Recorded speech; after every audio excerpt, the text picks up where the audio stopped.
Welcome to 49 by C Thriller Club. It's highly suspicious. কিন্তু সে পিস্তল দিয়ে গুলি চালায়। অগ্নি নির্গত হওয়ার মুহূর্তে নীলা আমাকে জড়িয়ে ধরে, কাঁধে খুলি লাগতে আর্তনাদ করে নীলার নিচেতে লুটিয়ে পড়ল। আনন্দ আনন্দ মানুষরা কি করে হয়ে গেল? এটা কি করে হয়ে গেল? ডাক্তার ডাক্তার ডাক্তার ডাক্তার কই? ডাক্তার বলে কপাল চাপড়ে ডাক্তার ডাকতে বেরিয়ে গেল। আমি মেঝেতে বসে নীলাকে ধরে তুলতে গেলাম। পিছন থেকে কে যেন আমার মাথায় ভারী কিছু দিয়ে আঘাত করলো। প্রচন্ড যন্ত্রণায় চোখে নীলা নীলা নমস্কার, আবারও আমরা চলে এসেছি আমার আপনার সবার প্রিয় 49C থ্রিলার ক্লাবে। ক্লাবের আজকের গল্প লেখক অর্ঘ্যজিৎ মুখোপাধ্যায়ের লেখা রহস্যভেদী অমরেশ। লেখক অর্ঘ্যজিৎ মুখোপাধ্যায়ের বাড়ি হুগলি জেলার চন্দননগর সংলগ্ন এলাকায়। পেশাগত দিক দিয়ে তিনি যেমন একজন সফল আয়ুর্বেদিক চিকিৎসক, তেমনি সাহিত্য জগতেও তিনি সমান দক্ষতার পরিচয় দিয়েছেন। ওনার লেখা কয়েকটি উপন্যাস ও বই হল শুভলগ্ন, বিবর্ণ ছবি ও সবুজ হৃদয়। এছাড়াও এমন অনেক লেখা তিনি লিখেছেন। আমরা মানে 49C থ্রিলার ক্লাব ওনাকে জানায় অনেক অনেক শুভেচ্ছা ও শুভকামনা। তিনি যেন ভবিষ্যতে এমনভাবেই লিখে যেতে পারেন। আজ ওনার লেখা বিবর্ণ ছবি অডিও নাট্যরূপ আমরা পরিবেশন করছি। তাহলে দেরি না করে শুরু করছি আজকের গল্প রহস্যভেদী অমরেশ।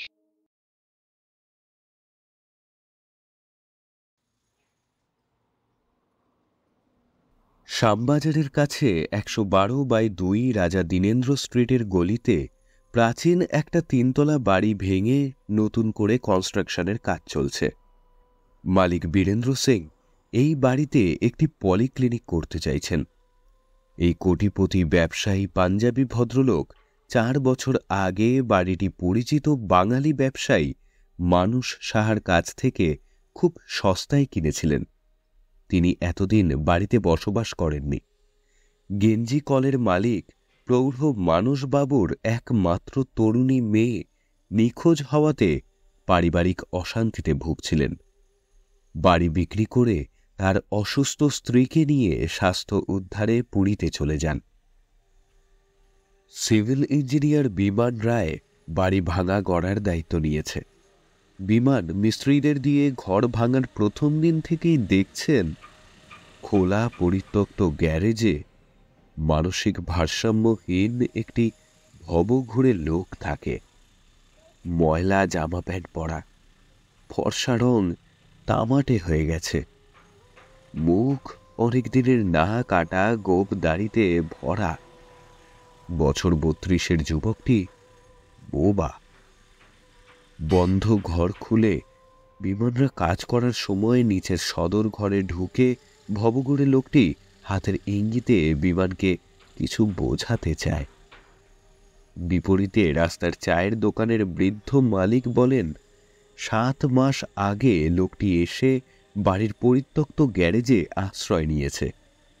বোবা লোকটি বাড়ির দিকে তাকিয়ে মাঝে মাঝে কাঁদে। আধ পাগলা লোকটি কোথা থেকে এসেছে কেউ জানে না। লোকের কাছে হাত পেতে যা পায় তাই খায়। সেই খেয়ে বাড়িটির তলায় পড়েছিল। প্রতিবেশীরা অনেকে বলে ওর আস্তানা দখল হচ্ছে দেখে আপনাকে বলছে, কিন্তু বিমানের মনে হচ্ছে এই বাড়ির সাথে লোকটির অনেক স্মৃতি জড়িয়ে আছে। সেটাই হয়তো ও বলার চেষ্টা করছে। বিমান রায় বন্ধু ডিটেকটিভ অমরেশ চ্যাটার্জিকে ডেকে এনেছেন রহস্যময় লোকটি কি বলতে চায় তা জানার জন্যে। সকাল 10টায় হাতিবাগান থেকে অমরেশ মোটর সাইকেলে দীনেন্দ্র স্ট্রিটের ওই বাড়িতে এসে হাজির। সিঁড়ি দিয়ে নেমে আসা ইঞ্জিনিয়ার বন্ধু বিমানকে বললেন, কোথায় তোমার রহস্যময় শ্রীমান? এখন দোতলার ঘর ভাঙার কাজ চলছে, আর বোবা ভবঘুরে লোকটা ছুটে এসে ইঙ্গিতে কিছু বলতে চেয়ে মিস্ত্রিদের কাজে বিরক্ত করছে। অমরেশ ও বিমান দোতলার ঘরটিতে উঠলেন। ঘরটির দেওয়ালে কাঁচ দিয়ে বাঁধানো দুটি অয়েল পেন্টিং এখনো আছে। বাড়ির মালিক ছবি খুলে নিয়ে যায়নি। একটিতে রঙিন ফুলের বাগান, অন্যটিতে ধুতি পাঞ্জাবি পরা সুদর্শন যুবকের বিবর্ণ ছবি। ঘরের মেঝেতে অনেক দিনের পুরনো রং তুলি ক্যানভাস পড়ে আছে। ধুতি পরা যুবকের ছবিটির দিকে উজ্জ্বল চোখে ময়লা ছেঁড়া জামা প্যান্ট পরনে সেই লোকটি এক দৃষ্টিতে তাকিয়ে আছে। বিমান ফটোটি নামিয়ে ফেলতে গেলে ক্রুদ্ধ লোকটি সেটা কেড়ে নেয়। বুকে ছবিটি জড়িয়ে কাঁদতে থাকে। অমরেশ তার সাথে সখ্যতা জমাতে অন্য ফুল বাগানের ফটোটি এনে হাতে দেয়। লোকটি খুশি হয়। অমরেশ পর্যবেক্ষণ করে ছবিটির সাথে রুক্ষ চুল দাড়ি গোফে আবৃত লোকটির মুখের মিল দেখতে পায়। তিনি বলেন, এই ছবিটা তোমার? লোকটি ঠোঁটে হাসি নিয়ে মাথা নেড়ে সাই দেয়। তোমার এই ছবি কে এঁকেছে? অমরেশের প্রশ্নে লোকটির মুখের ঔজ্জ্বল্যতা নিভে বেদনায় ফ্যাকাশে হয়। চোখ দিয়ে জল ঝরে। সে মাথা ঝাঁকায়, মুখ দিয়ে চাপা কষ্টের আওয়াজ বের করে। অবিনাশ বিমানকে বলে, লোকটির মানসিক ভারসাম্য ঠিক আছে। মানসিক যন্ত্রণায় অবসাদে ভুগছে। মনে হচ্ছে কোনো আঘাতে বাকশক্তি হারাতে পারে বলে মনে হয়। মনে হচ্ছে এই বাড়ির সাথে ওর একটা বেদনাময় অতীত জড়িয়ে আছে। তুমি তো গোয়েন্দা, তদন্ত করে দেখো এর রহস্যময় অতীতটা কি। অমরেশ লোকটির মাথায় হাত বুলিয়ে সহানুভূতির হাত বাড়ালো। লোকটি ছবি দুটি বগল দাবা করে কাঁপা হাতে ওকে ধরল। অমরেশ তাকে নিয়ে সিঁড়ি দিয়ে নিচে নামছে দেখে বিমান বললেন, তোমাকে দেখে দেখছি ও পাগলামোটা একটু বন্ধ করে শান্ত হয়েছে। তুমি ওকে উপরে আসতে বারণ করো। ইট সিমেন্টের চাই, মাথায় পড়লে আহত হবে কিন্তু। রাস্তায় নামার আগে ভবঘুরে লোকটি গ্যারেজে ঢুকে পুরনো একটি লেদার সুটকেসে ছবি দুটি যত্ন করে রাখল। একটি হোল্ডারে রাখা পুরনো মলিন বিছানা, মেঝেতে পাতা, কয়েকটি থালা বাটি ছাড়া আর কিছুই নেই। লোকটি চোখের জল মুছে অমরেশের কাছে হাত পেতে টাকা চাইছে। মুখে হাত দিয়ে খাবার কথা বলছে। অমরেশ কাছের চায়ের দোকানে এনে বৃদ্ধ দোকানদারকে বললেন, এই লোকটিকে একটা কেক ও চা দাও। ও কেকটা হাতে নিয়ে গোগ্রাসে খেল। অমরেশ দোকানদারকে আরো একটি কেক দিতে বললেন। বৃদ্ধ লোকটি বলল, আগে বাবু, লোকটিকে দেখি মনে হয় বড় ঘরের ছেলে। মাথা খারাপ হয়ে বাড়িটার খোলা গ্যারেজে এসে উঠিছে। বড় মায়া পড়ি গেছে জানেন। আমি রোজ সকালে ওরে সাফ আমরুটি খাওয়াই। অমরেশ বললেন, লোকটার বাড়ি কোথায় তা কেউ জানে না? 7 মাস আগে যখন ওই গ্যারেজে এসে উঠিছিল তখন পরিষ্কার জামা প্যান্ট ছিল, হাতে একটা দামি সুটকেস বেডিংও ছিল।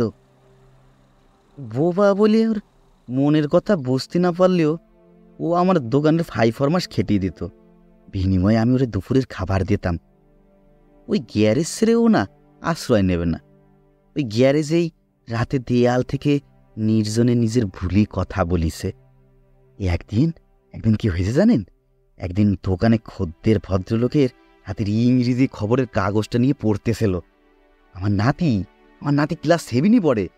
আমি ওরে পরীক্ষা করার জন্যই ওরে কলম আর খাতা দিয়ে ওর নাতির বইয়ের কিছু ট্রান্সলেশন করতে দিয়েছিলাম। ও ইংরেজিতে এমন অনুবাদ করিয়েছিল স্কুলের মাস্টারমশাইরা তো আমার কোনো খুঁজি পায়নি জানেন। এরপরে ওর পাগলাম কেমন দিন দিন বাড়িয়ে গেল। নিজের মনে কাঁদে হাসে, কলম খাতা দিলেও আর কিছু লেখে না। লোকের নাম ঠিকানা লিখে দিতে বললি পরে এড়িয়ে যায়, পালিয়ে যায়। তত দিন গেল, কেমন তারা অস্বাভাবিক হয়ে গেল। ও তালাবন্ধ বাড়িটার সামনে দাঁড়ায় দাঁড়ায় কান্দে, কি যেন চিনতে পারে, কোনো কাজ করতে পারে না। রাতে ওই গ্যারেজে বসে নির্জনে ও আনমনে কার সাথে যেন কথা কয়। অমরেশ সব শুনে ভাবে, এই স্বজনহীন হতভাগ্য লোকটিকে মানসিক ডাক্তার দেখালে সুস্থ হতে পারে। অমরেশ দোকানদারকে বললেন, 5 বছর আগে এই বাড়িটায় যারা থাকতো তাদের সম্বন্ধে কিছু জানেন? হ্যাঁ বাবু, ওই বাড়ির মালিক মানস রায়ের আহমেদাবাদে না কোয়ানে যেন গেঞ্জির কলের একটা শেয়ার ছিল। ও ধনী মানসবাবুর একটা মেয়ে আর গরিব প্রাইভেট টিউটরে ভালোবেসি ছিল। কলেজে পড়া মেয়েটি প্রাইভেট টিউশনি করা বেকার ছেলেটিরে বিয়ে করতে চালি পরে মানসবাবু ভীষণ রেগে যায়। বাবা মেয়ের ঝগড়া তামাতে হয়। পরে একদিন শুনিছিলাম মেয়েটা নাকি গোপনে বিয়ে করে বাড়ি সারি চলে গেছে। এতে পরে মানসবাবুর স্ত্রী ভয়ানক অসুস্থ হয়ে পড়ে। 1 বছর পরে ও মানস সাহাও বাড়ি বিক্রি করে নাকি চলে গেছে। এই বাড়ি বিক্রির খবরটা অবশ্য পাড়ার লোকে অনেক পরে জানিছে। অমরেশ লক্ষ্য করে বেঞ্চে বসে চা পানরত লোকটি করুণ দৃষ্টিতে আনমনে বাড়িটির দোতলার ভাঙা অংশের দিকে তাকিয়ে আছে। আচ্ছা, প্রাইভেট টিউটর যুবকটিকে দেখতে কেমন ছিল? অমরেশের প্রশ্নে বৃদ্ধ বললেন, না বাবু, ও আমি তারে সেভাবে দেখিনি। ও মানসবাবুর প্রতিবেশী, ও দিলীপদা বলে ছেলেটি নাকি ভালই বিনয়ী ছিল। অমরেশ ঘুরে এসে বিমানকে বললেন, আমার বন্ধু ডক্টর অমিত সেনগুপ্ত মারোয়ারি রিলিফ সোসাইটির হসপিটালের সাইকিয়াট্রিক বিভাগের প্রধান। আমি লোকটিকে চিকিৎসা করানোর জন্য কাল ওর কাছে নিয়ে যাব। নিয়ে গেলে তো ভালোই হয়। 2 দিন পরে ওর আস্তানা গ্যারেজটাও ভাঙতে হবে। তুমি ওকে এই বাড়ি থেকে নিয়ে যেতে পারবে তো? বিমানের সংশয় দূর করতে অমরেশ বললেন, নিশ্চয়ই পারব, ওকে স্বাভাবিক করব। পরের দিন অমরেশ গাড়ি নিয়ে সকালে ওই বাড়িতে এলো। রাজমিস্ত্রিরা নিচের তলায় সদর ঘর ভাঙছে। ভবঘুরে লোকটি উত্তেজিত হয়ে ঘরে ঢুকে অঙ্গি ভঙ্গি করে কিছু বোঝাতে চাইছে। মিস্ত্রিদের কাজের অসুবিধে হচ্ছে। অমরেশকে দেখে বিমান বললেন, বন্ধু, তোমার পেশেন্টকে সামলাও। এই ঘরে ওর কি অঘটন ঘটেছিল সেটা আমি বুঝতে পারছি না। হেমন্তকালে ঘরমাক্ত মানসিক রোগীটির মুখে আতঙ্কের ছাপ। অমরেশ অনুমানে ওকে বলল, এই ঘরে তোমাকে কেউ মেরেছিল? লোকটি হাত মাথার কাছে এনে মারার ভঙ্গিমা করে কেঁদে ফেলল। অমরেশ বুঝল কেউ ওকে মাথায় আঘাত করেছিল। অমরেশ কাঁধে হাত রেখে লোকটিকে শান্ত করে এক গোছা আঙুর বাড়িয়ে ধরল। নিজের মুখে হাত তুলে খেতে বলল। লোকটি মনের দুঃখ ভুলে আঙুর হাতে নিয়ে খেতে লাগল। অমরেশ হাত ধরে এনে ওকে রাস্তায় দাঁড় করিয়ে রাখা গাড়িতে উঠতে বলল। ও বাধ্য ছেলের মতোই গাড়ির পিছনের সিটে গিয়ে বসল। অমরেশ পাশে বসে ড্রাইভারকে গাড়ি চালাতে নির্দেশ দিলেন। অমরেশ ডাক্তার বন্ধুর সাথে ফোনে কথা বলে রেখেছিলেন। লোকটিকে মারোয়ারি রিলিফ সোসাইটি হসপিটালের এমার্জেন্সিতে সাইকিয়াট্রিক ডক্টর অমিত সেনগুপ্তের কাছে নিয়ে গেলেন। ডাক্তার চেম্বারে রোগীকে শুইয়ে জিজ্ঞাসাবাদের মাধ্যমে অনুভূতি পরীক্ষা করলেন। ওকে হিপনোটাইজ করে মনের কথা জানলেন। বললেন, যুবকটির মানসিক ভারসাম্য ঠিক আছে। প্রণয়ঘটিত ব্যাপারে প্রচণ্ড মানসিক আঘাত পেয়েছিল। ওর মাথা ভারী জিনিসের আঘাতে ফেটে গিয়েছিল। অনেকগুলো পুরনো স্টিচের দাগ আছে। কোনো আতঙ্কে বাকশক্তি হারিয়েছে। সাংঘাতিকভাবে মিড ব্রেনে আঘাত লাগার পরও ওর স্মৃতি ঠিক আছে দেখে আশ্চর্য হচ্ছি। লোকটি শিক্ষা দীক্ষা আছে। আজই হাসপাতালের বেডে ভর্তি করে নিচ্ছি। অমরেশ বললেন, তোমার চিকিৎসায় সুস্থ হয়ে অতীতের কথা বলতে পারবে তো? ওষুধ খেলে ওর ঘুম হবে। স্ট্রেস দূর হলে ও তোমাকে লিখে অতীতের কথা জানাতে পারবে। তুমি 3 দিন পরে হাসপাতালে এসো। ঠিক 3 দিন পরে বিকেলে অমরেশ ভিজিটিং আওয়ার্সে হাসপাতালের বেডে দাড়ি গোঁফ কামানো ভাবলেশহীন মুখে বসে থাকা লোকটিকে দেখে বিস্মিত হয়। ওই বাড়ির ধুতি পাঞ্জাবি পরা যুবকের ছবির সাথে ওর মিল সম্পূর্ণ। মুখে ক্লান্তি ও একটু বয়সের ছাপ পড়েছে।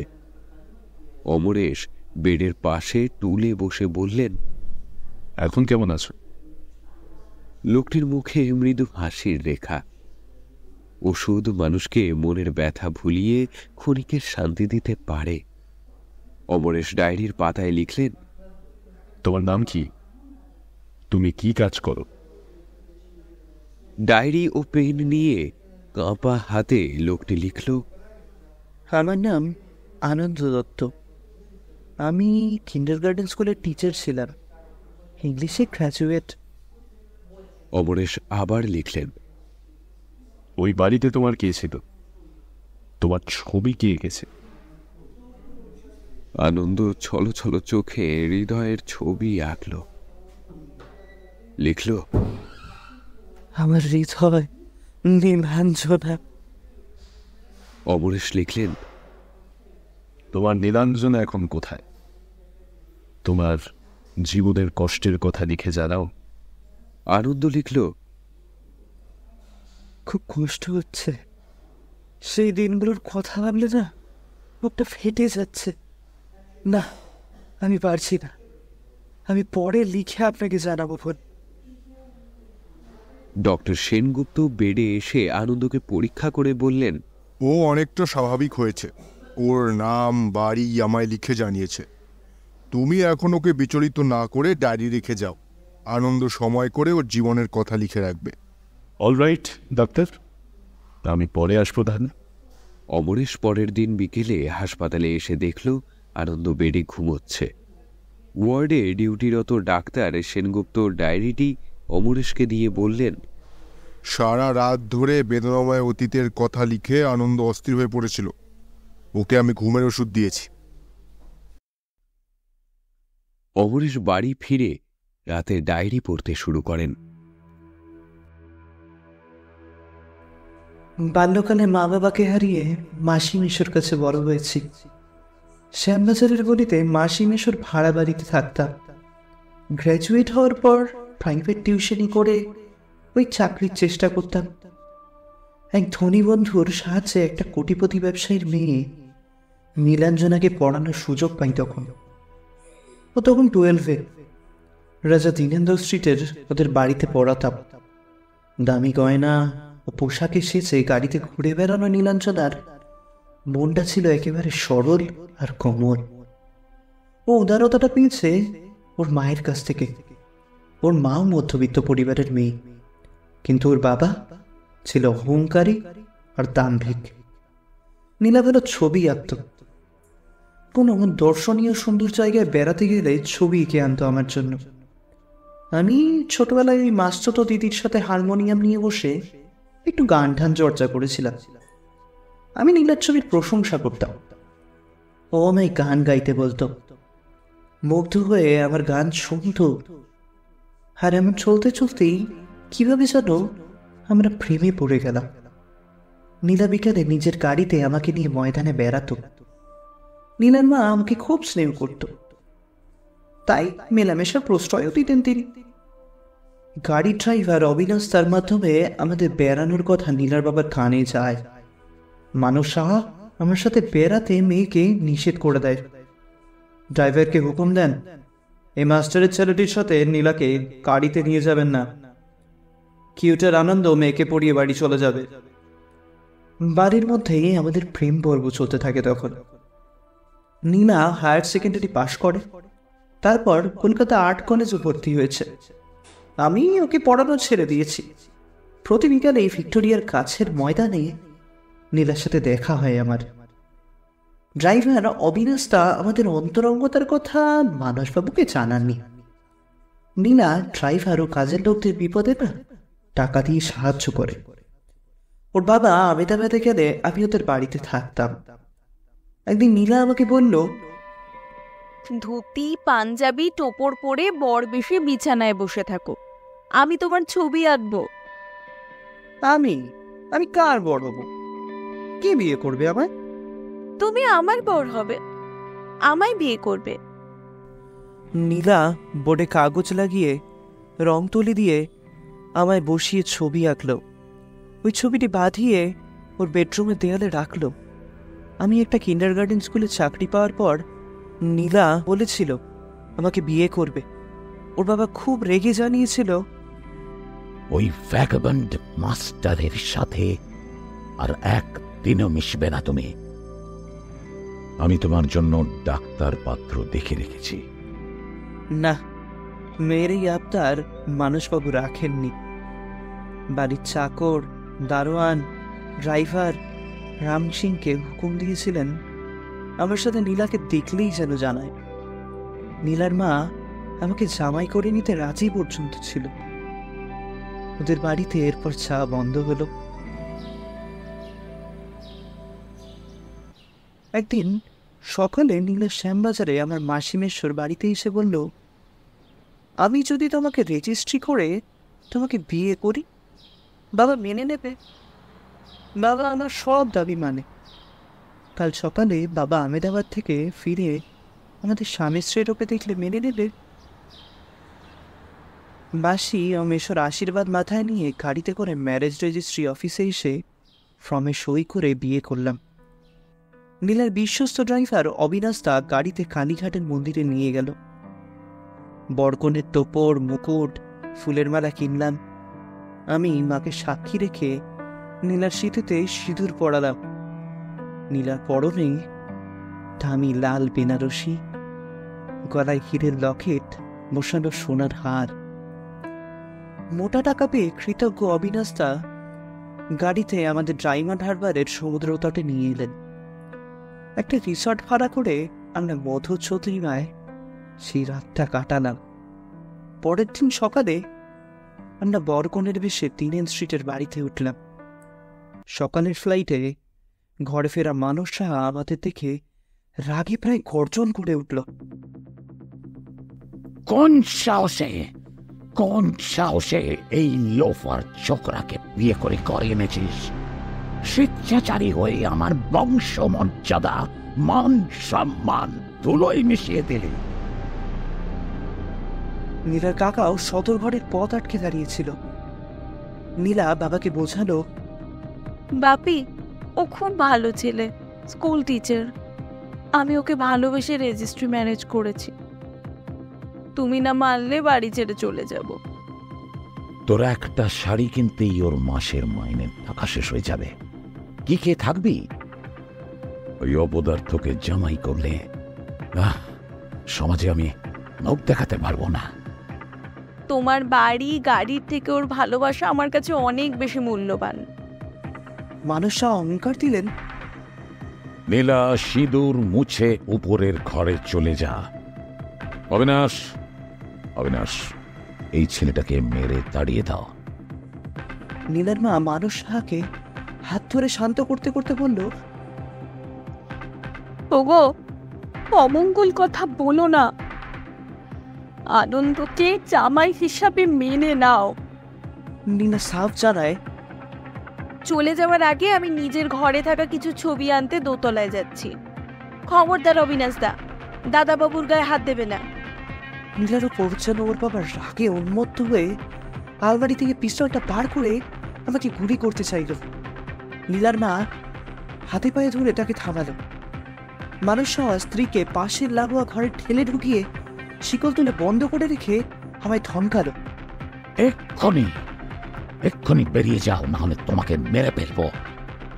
নীলা এমব্রয়ডারির কাজ করা সুতির সাইড ব্যাগে কিছু ক্যানভাসের ছবি নিচে দাঁড়াতেই মানুষ গর্জন করলো, রাম সিং, এই ছেলেটাকে লাঠি মেরে বাইরে বের করে দে।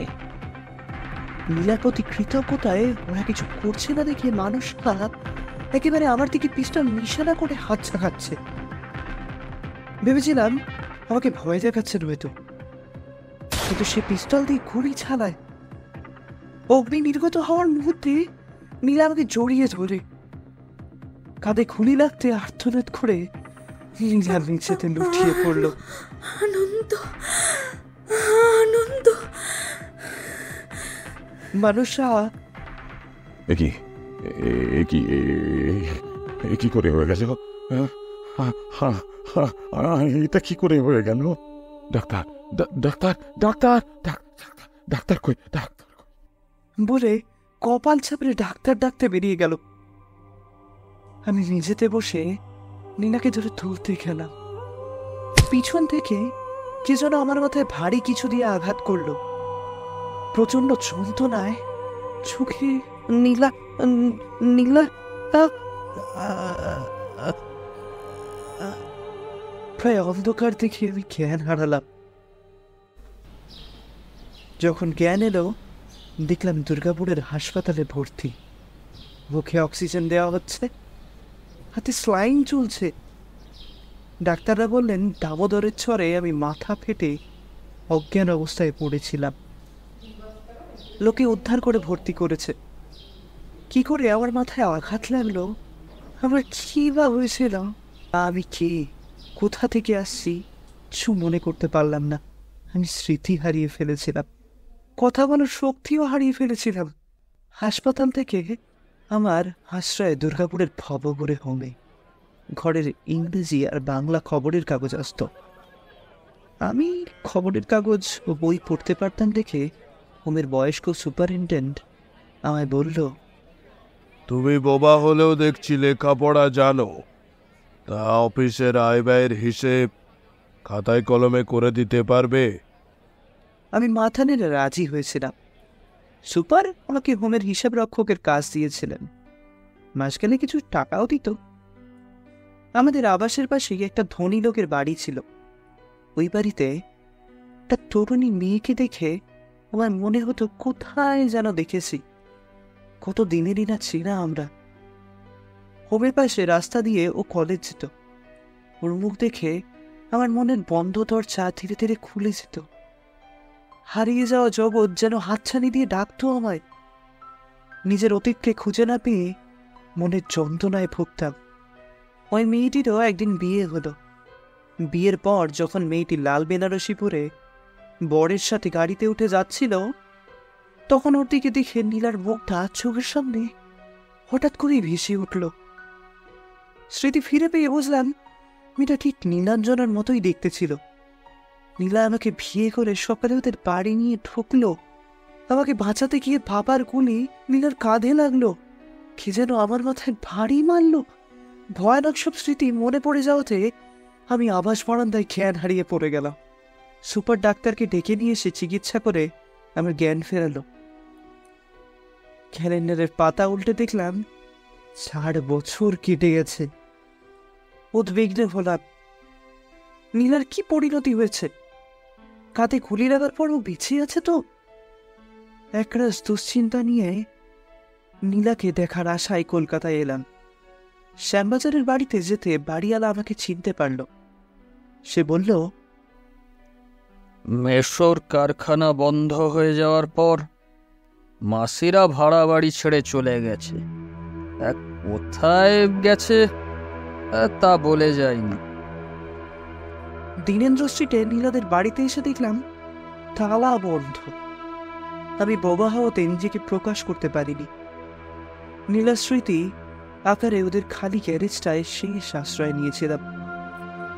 নীলা দেখা না পেয়ে বাঁচার ইচ্ছা রইল না, জানেন তো। ভেবেছিলাম এই বাড়ির লোকেরা ফিরে আসবে হয়তো। কয়েকদিন আগে যখন লোকেরা এসে বাড়ি ভাঙতে শুরু করলো না, তখন বুঝলাম নীলারা বাড়ি ছেড়ে চলে গেছে। কষ্টে আমার না কেন জানি না শ্বাস বন্ধ হয়ে আসছে। আর যাতনা সহ্য করতে পারছি না। ডায়েরি পড়ে অমরেশের চোখের পাতা ভিজে গেছে।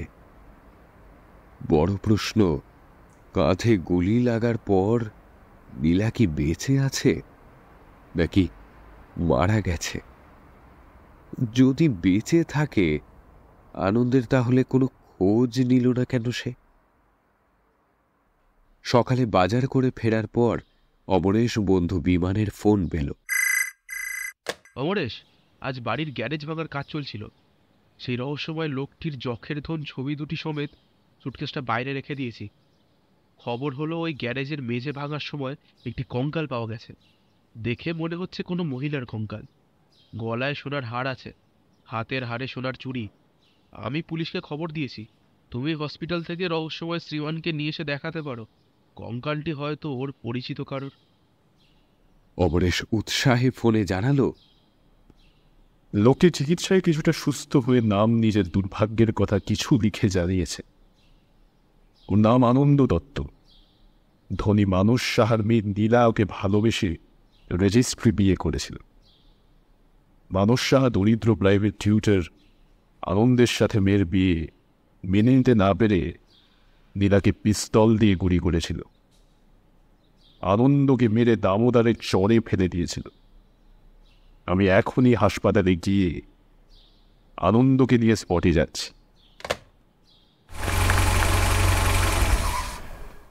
অমরেশ গাড়ি বের করে মারোয়ারি রিলিফ সোসাইটি হাসপাতালে এলো। জামা পায়জামা পরা আনন্দ বেডে বসে সকালের জল খাবার খাচ্ছে। অমরেশ ডাক্তার বন্ধুকে বলে অনুমতি নিয়ে আনন্দকে গাড়িতে উঠিয়ে কিছুক্ষণের জন্য নীলাদের বাড়িতে আনলেন। গাড়ি থেকে নেমে অমরেশরা দেখে ভাঙা বাড়ির গ্যারেজ ঘিরে লোকেরা ভিড় করে কিছু একটা দেখছে। বিমান এগিয়ে এসে বলল, অমরেশ, এখনই পুলিশ এসে যাবে, আগে ওকে এই কঙ্কালটি দেখাও। অমরেশ ঠেলে ভিড় সরিয়ে আনন্দকে গ্যারেজের ভিতরে খুঁড়ে ফেলা মেঝের কাছে আনলেন। একটি কঙ্কাল মাটির নিচে লম্বাভাবে রয়েছে। হাড়গুলো প্রায় অবিচ্ছিন্ন। করটির নিচে একটি সোনার হাড়ের হীরের লকেট বুকের পাঁজরের ওপর ঝকমক করছে। শতচ্ছিন্ন কয়েকটি ছবির ক্যানভাস মাটিতে মিশে আছে। আনন্দ চোখের পলক না ফেলে চোয়াল শক্ত করে কঙ্কালটি দেখছে। অমরেশ ওর অশ্রু ভেজা মুখের ভাবান্তর লক্ষ্য করছে। মনের আঘাতে বিকৃত শব্দে কষ্ট প্রকাশ করছে। নীলা, আমার নীলা। শব্দ দুটি ওর মুখে উচ্চারিত হলো। ও সশব্দে কেঁদে আর্তনাদ করে ঝাঁপিয়ে পড়ে কঙ্কালটি বুকে জড়িয়ে ধরল। নীলা, আমাকে বাঁচিয়ে তুমি বাবার গুলিতে প্রাণ দিলে, আমাকে তোমার কাছে নিয়ে যাও। হে ভগবান, কেন আমাকে বাঁচিয়ে রাখলে? শোকাহত বোবা আনন্দের মুখে ভাষা ফিরে এলো। প্রতিবেশীরা এখন বলছেন, মানস সাহা মেয়েকে খুন করে বাড়িতে পুঁতে রেখে ধরা পড়ার ভয়ে ঘর বিক্রি করেছে। অমরেশ শোকার্ত আনন্দের মাথায় হাত দিয়ে বোঝালো, তোমাকে বাঁচতে হবে, ভেঙে পড়লে কিন্তু চলবে না। নীলাকে যে খুন করেছে, তোমার উপর অত্যাচার করেছে, সেই মানস সাহাকে শাস্তি দিলে তবেই নীলার আত্মা শান্তি পাবে। কান্না ধরা গলায় আনন্দ বলল, তাহলেও তো আমি ওকে পাবো না। বাঁচবো কি নিয়ে বলতে পারেন? শ্যামবাজার থানার পুলিশ অফিসার ভ্যান নিয়ে এসে কনস্টেবল দিয়ে ভিড় সরালেন। গলার হীরের হাড় সমেত কঙ্কালটি উদ্ধার করে ভ্যানে তুললেন। কঙ্কালটির ফরেন্সিক পরীক্ষা করতে পাঠাবেন। ডিটেকটিভ আই কার্ড দেখিয়ে অমরেশ বললেন, পুলিশ অফিসার মিস্টার ঘোষ, 5 বছর আগে এ বাড়ির আগের মালিক মানুষ সাহা তার তরুণী মেয়েকে খুন করে লোকের চোখের আড়ালে গাড়ির গ্যারেজের মেঝেতে পুঁতে দিয়েছিল। খুনের কারণ, মেয়ে তার অমতে প্রাইভেট টিউটরকে রেজিস্ট্রি বিয়ে করেছিল। মানুষ সাহা মেয়েটির স্বামীকে মেরে অজ্ঞান করে দুর্গাপুরের দামোদর নদীর চরে ফেলে দিয়েছিল। এই আনন্দ দত্ত মেয়েটির স্বামী, হতভাগা প্রাইভেট টিউটর। বলে অমরেশ আনন্দকে ধরে পুলিশ অফিসারের সামনে আনলেন। আনন্দ, আপনি থানায় গিয়ে মানুষ সাহার বিরুদ্ধে আপনার স্ত্রীকে খুনের অভিযোগ এনে এফআইআর করবেন। বলেই পুলিশ অফিসার জিপে থানার পথে গেলেন। অমরেশ জড়ো করা ভাঙা ইট সিমেন্টের মাঝে ফেলে রাখা জীর্ণ সুটকেস থেকে ছবি দুটি তুলে নিলেন। পরে আনন্দকে গাড়িতে বসিয়ে শ্যামবাজার থানায় এলেন। পুলিশ অফিসারের সামনে বসে অমরেশ অভিযোগ করে এফআইআরে শোকাঘাতে বিধ্বস্ত আনন্দকে সই করাল।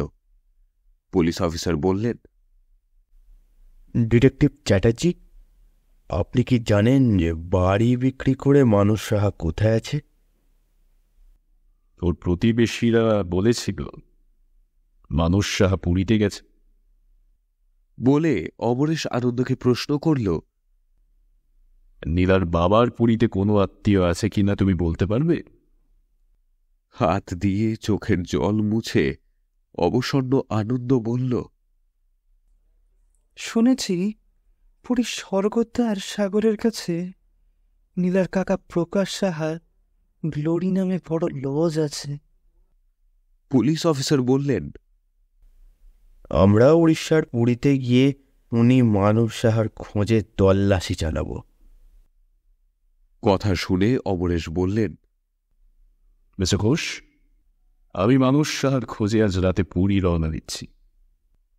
অমরেশ থানা থেকে বেরিয়ে আনন্দকে গাড়িতে নিয়ে মারোয়ারি রিলিফ সোসাইটি হাসপাতালে এলেন। বন্ধু ডক্টর অমিত সেনগুপ্তের অধীনে অবসাদগ্রস্ত আনন্দকে বেডে রেখে বাড়ি ফিরলেন।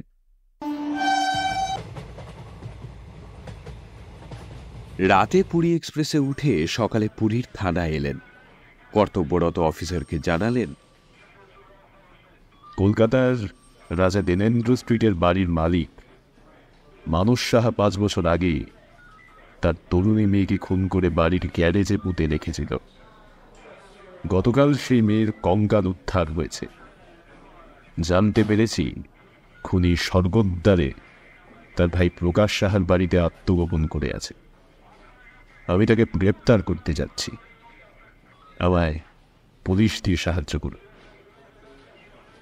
সব শুনে পুলিশ অফিসার বললেন, আরে ডিটেকটিভ চ্যাটার্জি, আমি আপনার সঙ্গে যাচ্ছি তো। ऐसा রাক্ষস जो कि আপনার নিজের মেয়েকে খুন করেছে তাকে আমি নিজের হাতেই হাতকড়া পরাতে চাই। অমরেশ পুলিশের জিপে সাগরের ধারে গ্লোরি হোটেলে এলেন। অফিসে বসে থাকা ম্যানেজারের কাছে খোঁজ নিয়ে জানলেন রাস্তার পাশে আনন্দ ভিলা নামের বাড়িতে মালিক প্রকাশ সাহা সপরিবারে থাকে। অমরেশ দোতলা বাড়ির কলিং বেল টিপতে মধ্যবয়সী ভদ্রমহিলা দরজা খুলে পুলিশ দেখে বিস্মিত হলেন। এ বাড়িতে প্রকাশ সাহা থাকে? পিছনে আসা প্রৌঢ় ভদ্রলোকটি বললেন, আমি প্রকাশ সাহা, কি চাই বলুন। পুলিশ অফিসার বললেন, আপনার দাদা মানস সাহাকে গ্রেপ্তার করতে এসেছি, কোথায় আছে ও? কিছু অনুমান করে প্রকাশ সাহা বলল, চলুন, দাদা দোতলার ঘরে আছে। বৌদি মারা যাওয়ার পর দাদা খুব অসুস্থ। আচ্ছা, দাদার বিরুদ্ধে অভিযোগটা কি? সিঁড়ি দিয়ে ওঠার সময় অমরেশ বললেন, হ্যাঁ, 5 বছর আগে ও তার মেয়ে নীলাকে মেরে কলকাতার বাড়ির মেঝের নিচে পুঁতে দিয়েছিল। নিদারুণ চমকে উঠে প্রকাশ বলল, বলছিলাম কি, আনন্দের কোনো খোঁজ পেয়েছেন? প্রকাশের অদম্য কৌতূহল দেখে অমরেশ প্রশ্ন করলেন, আনন্দ কি হয়? প্রকাশ বলল, হ্যাঁ, নীলা যে ছেলেটিকে বিয়ে করেছিল তার নাম আনন্দ দত্ত। অমরেশ না জানার ভান করে বললেন, না, আনন্দের খোঁজ পাওয়া যায়নি। প্রকাশ দোতলায় উঠে তার দাদার ঘরটি দেখিয়ে দিল। পর্দা তোলা ঘরে বিছানায় বসে খবরের কাগজ পড়ছিল অর্ধেক পাকা চুলের টাক মাথার বয়স্ক মানুষ। পুলিশ ও অমরেশকে দেখে মানস সাহা ঘাবড়ে গেলেও মুহূর্তে নিজেকে সামলে নিল। কে? আসুন আসুন আপনারা। বলে অভ্যর্থনা করল। অমরেশ নীলার আঁকা ধুতি পাঞ্জাবি পরা যুবকের বিবর্ণ ছবিটি দেখিয়ে বললেন, এই ছবিটি কার চিনতে পারছ? ছবি দেখে পাওয়ারের চশমা খুলে মানস সাহা বলল, এই ছবিটি আনন্দর। আমার মেয়ে ওকে খুব ভালোবাসত। সেদিন আমি অহংকার আর টাকার দম্ভে দুটো ফুলের মতো জীবন শেষ করে দিয়েছি। পরের জীবনে অনুতাপে দগ্ধ হয়ে প্রায়শ্চিত্ত করছি। অমরেশ বললেন, তুই নিজের মেয়েকে গুলি করে খুন করে গ্যারেজে পুঁতে রেখে প্রমাণ লোপাট করতে চেয়েছিলে। জামাই আনন্দকে মেরে অজ্ঞান স্মৃতিভ্রষ্ট করে নদীর চরে ফেলে দিয়েছ। অপরাধের শাস্তি এই জীবনেই পেতে হয়। মানস সাহা অনুতপ্ত হয়ে বলল, আমি নীলাকে খুন করতে চাইনি। যে ছেলেটির জন্য মেয়ে আমাদের বলতে চাইছে তাকে আমি সহ্য করতে পারছিলাম না। রাগে আলমারি থেকে পিস্তল বের করে আনন্দকে আমি ভয় দেখাচ্ছিলাম। আহমেদাবাদ যাওয়ার আগে আমি খালি পিস্তল রেখে গিয়েছিলাম। বিশ্বাস করুন আমি জানতাম না পিস্তলে গুলি আছে।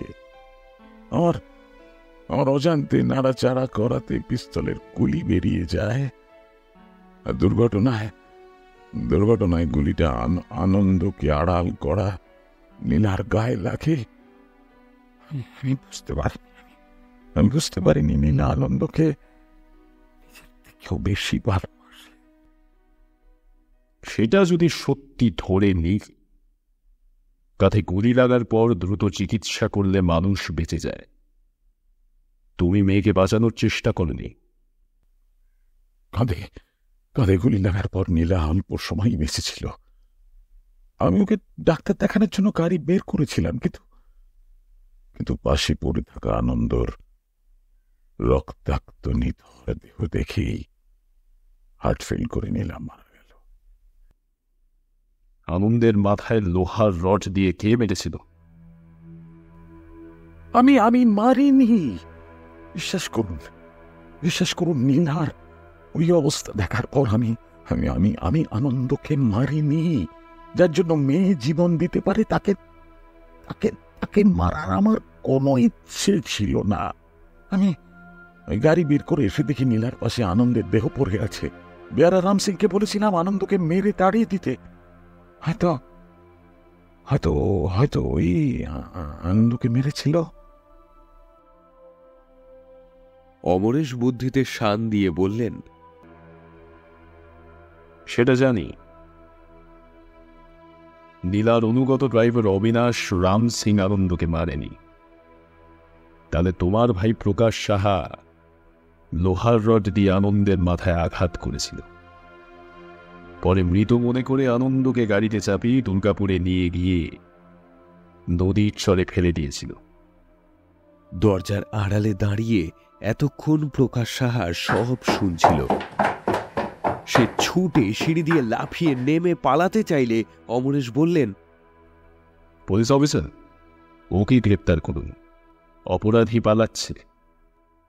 সিঁড়ির নিচে থাকা দুজন পুলিশ প্রকাশকে ধরে ফেললেন। অমরেশকে বললেন, মানস সাহা মেয়েকে খুন করে তুমি অনুতপ্ত ছিলে না। মেয়ের মৃতদেহ গ্যারেজের মেঝে পুঁতে দিয়ে পুলিশের হাত থেকে বাঁচতে চেয়েছিলে তুমি কেবল। মানস সাহা বলল, নীলার মাকে কঠিন শোকের হাত থেকে বাঁচাতে আমি বন্ধ ঘর থেকে বেরিয়ে এসে মৃত মেয়েকে দেখলে নীলার মা বাঁচবে না।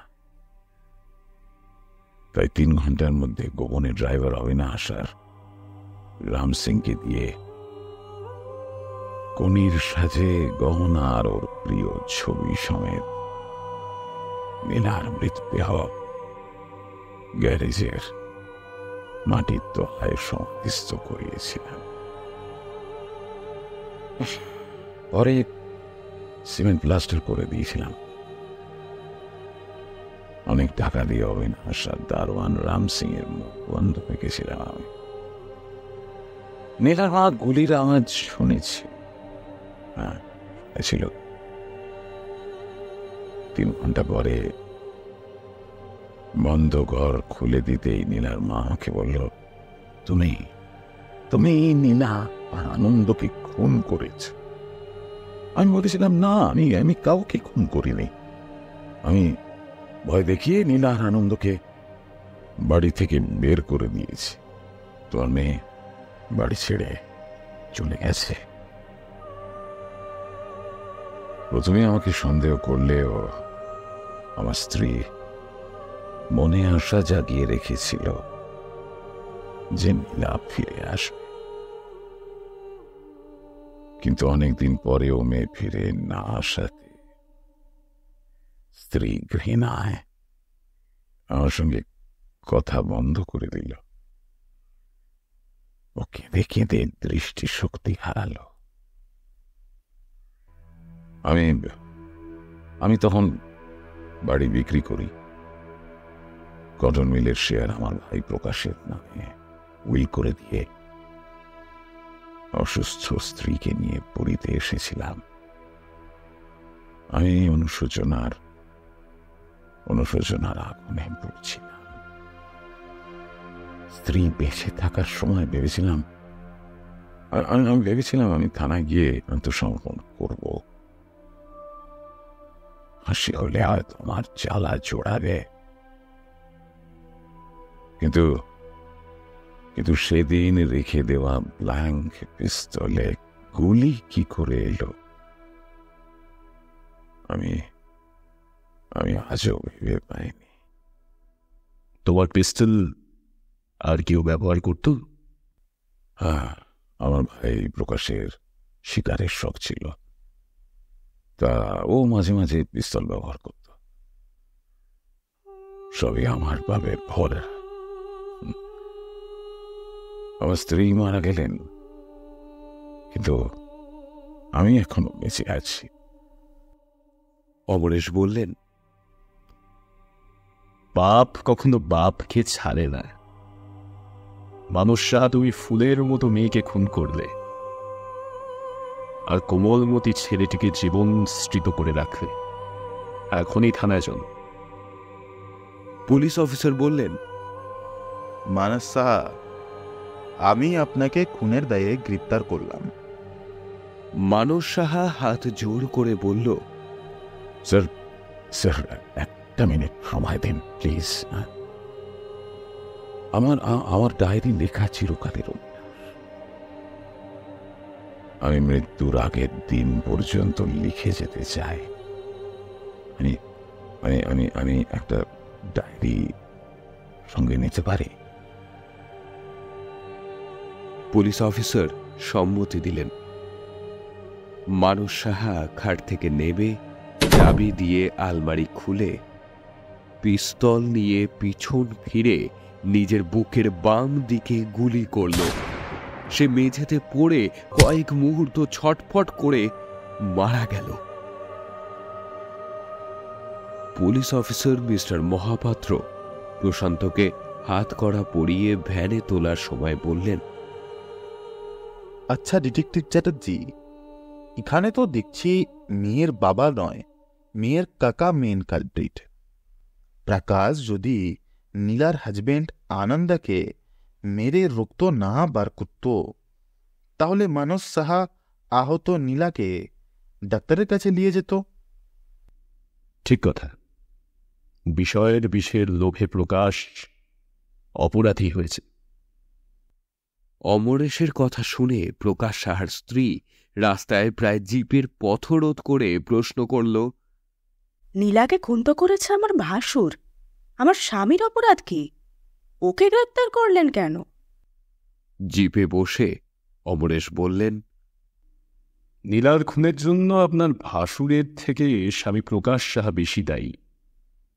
মানস সাহা আহমেদাবাদে থেকে আসার আগে প্রশান্ত আলমারিতে রাখা খালি পিস্তলে গুলি ভরে রেখেছিল, যাতে সকালে ফিরে সদ্য বিবাহিতা মেয়ের সাথে জামাই আনন্দকে দেখে রাগের মাথায় দাদা গুলি চালিয়ে দেয়। প্রকাশ লোহার রড দিয়ে মাথা ফাটিয়ে আনন্দকে মারতে চেয়েছিল। নীলা আনন্দকে সরিয়ে দেওয়াতে পলাতক মানস সাহা মিলের শের ভাই প্রকাশকে দিয়েছিল। দাদা চরম সর্বনাশ করে প্রকাশ রাজত্ব ভোগ করতে পারল না। এখন ওর যাবজ্জীবন জেল হবে। উড়িষ্যার পুলিশ প্রকাশকে ভ্যানে তুলে ভুবনেশ্বর জেল হাজতে নিয়ে গেল।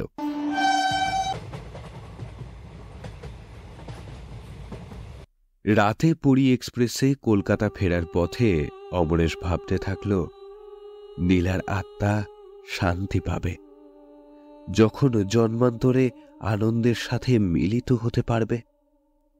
এতদিন নীলার আত্মা কলকাতার বন্ধ বাড়ি গ্যারেজে আনন্দর ভালোবাসার বন্ধনে ছিল।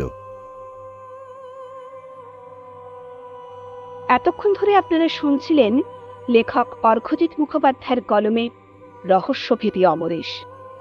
গল্পের সূত্রধর ও নীলার মার চরিত্রে আমি সুপ্রিয়া, গল্পে কথকের ভূমিকায় মিমো, অমরেশের গলায় অভিলাষ, আনন্দ রাজদীপ, শ্যামবাজার মালিক রাজা, বিমান অরূপ, চায়ের দোকানে প্রসূর, নীলার বাবা অরিজিৎ, ডাক্তারের ভূমিকায় ঋতদীপ, কলকাতা পুলিশের গলায় সৌগত, নীলার কাকা ও বয়স্ক সুপার শুভা, নীলা সঞ্চালী, নীলার কাকিমা সায়ন্তনী, ওড়িশা পুলিশের ভূমিকায় রাজ, প্রতিবেশী সৌগত।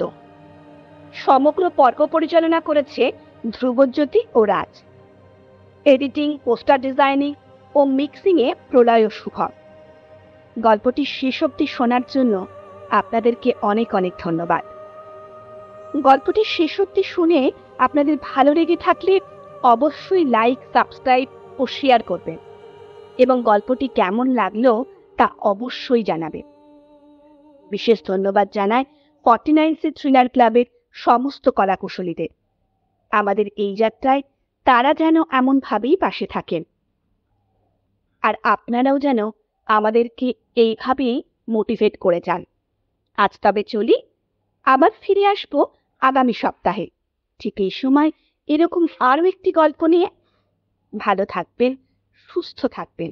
ধন্যবাদ।